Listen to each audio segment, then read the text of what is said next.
work-life balance. I'm sure you've heard it before. It's a pretty popular term that sells that idea that if your life isn't perfectly balanced between work and home and all those other parts of your life, then you need to make a change. And I'll be honest, I fell for it. I would take out my phone, open Instagram, and see everyone else, and it just appears that they're living life on their own terms. Man, the Smiths are on vacation again. Wow, isn't it nice that Joe has another 11 a.m. tea time? How does he do that? And I would tell myself that I need a vacation, right? I deserve a vacation. My family deserves a vacation. I need more balance in my life. And hey, we all need a vacation, but it's probably not because your life is out of balance. You see, balance is a myth, and there is nothing in your life that is ever going to be perfectly balanced. Perfectly balanced, as all things should be.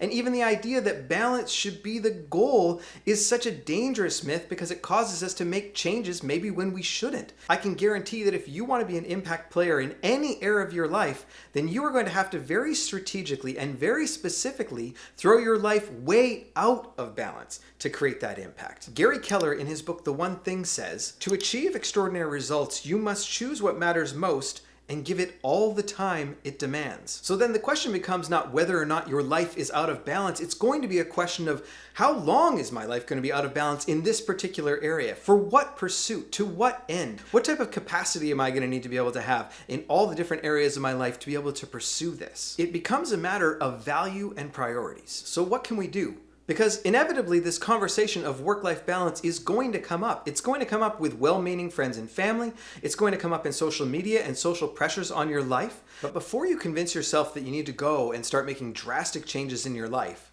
here are 3 tips to help you when you feel out of balance. The first recommendation that I have for you is to know your values and your goals. Just like Gary Keller talks about in The One Thing, what is the thing that matters most? Do you understand your values, what you stand for, why you're here? And those should align with your goals, what you're pursuing, the person that you're becoming, the impact that God wants to have in and through your life. And when you have those values, you can filter your decision making through your values. So then when you're in pursuit of something and it feels like you're out of balance, well, then you can say, hey, is this for a short time or a long time?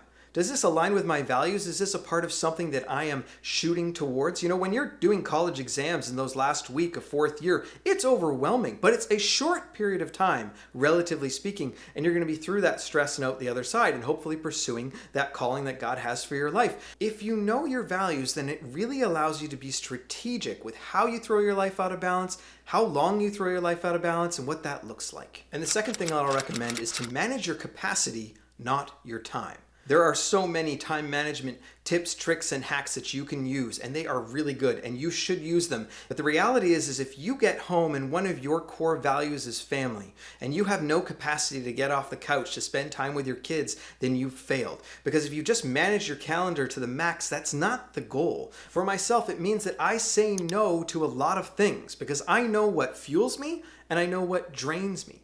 And the big goal, of course, being time with my family, taking care of my health, supporting the team that I'm a part of. I want to be able to be present in each of those situations, and I need to have the capacity to be able to do that. And the third recommendation that I have for you is that seasons change, and you must adapt. There is no one who is more out of balance than a brand new parent bringing that first child home from the hospital. I remember when we brought our daughter home, I was a mess. I'm trying to keep this baby alive, support my beautiful wife who's just gone through this incredible experience, work emails, phone calls, text messages, like you gotta be kidding me. I didn't even look at my phone for like a week. And it's so interesting that I walked through that experience. Nobody came up to me and said, hey, you know what? You're totally out of balance. You're not taking care of the company. You're not taking care of this. Have you called your mom? Nobody says that, right? Everybody understands you're in pursuit of something incredible. Something amazing has happened. And this is the number one thing. If we throw our life out of balance for things that we believe we should be throwing our life out of balance for, not everybody always sees it the same way. Like if you're going to throw your life out of balance and go after a project that God's put on your heart, somebody might come alongside and say, hey, you're way out of balance. But if you know that aligns with your values and you're adapting to that particular season and being willing to change, then you know that that season doesn't last forever. Having kids now, it's not the same intensity as it was that first time when we brought her home from the hospital. It's totally different. And there are going to be times when you're going to get the opportunity to go all in on a project, all in on something that you're working on, all in on an impact opportunity that God's put on your heart. And so my hope for you today is that I hope that your life is out of balance, but for all the right reasons, for the impact that God wants to have in and through your life. Have an awesome day.